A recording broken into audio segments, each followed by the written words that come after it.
Hari igihe ibitekerezo bimfatirana bikasubiza inyuma nkibuka iminsi ya kera, ngatekereza amahoro nakuye ku mugezi, umugezi nawe uri bishobora byose. Batizwa njye nari nkwiye gupfa, batizwa njye nari nkwiye kurimbuka, ariko maze guhamya ibyaha byanjye mu mugezi, nazukanye n'Umwami Yesu mfite umudendezo.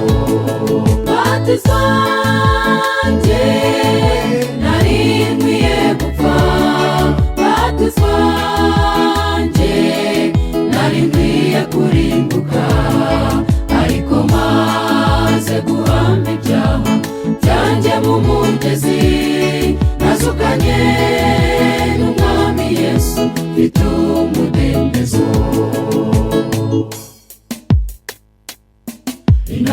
Intangiriro y'amahoro yo mu mutima, n'ahandi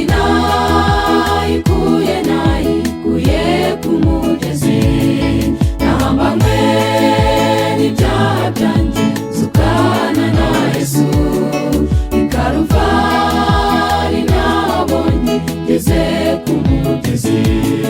Batizwa njye nari nkwiye gupfa, batizwa njye nari nkwiye kurimbuka, ariko maze guhamya ibyaha byanjye mu mugezi, nazukanye n'Umwami Yesu mfite umudendezo. Batizwa njye nari nkwiye gupfa, batizwa njye nari nkwiye kurimbuka, ariko maze guhamya ibyaha byanjye mu mugezi, nazukanye n'Umwami Yesu mfite umudendezo.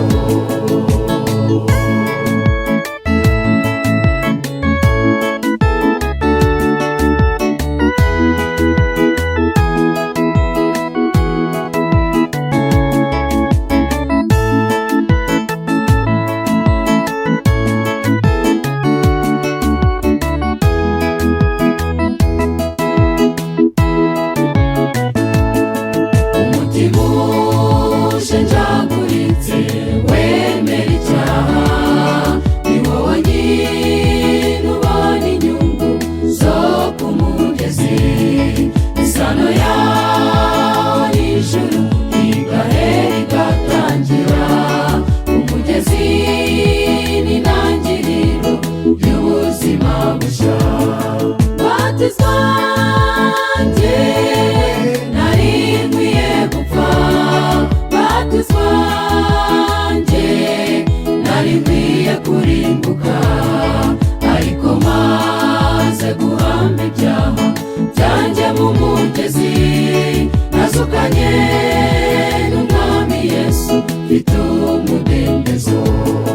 Batizwa njye nari nkwiye gupfa, batizwa njye nari nkwiye kurimbuka, ariko maze guhamya ibyaha byanjye mu mugezi, nazukanye n'Umwami Yesu mfite umudendezo. Batizwa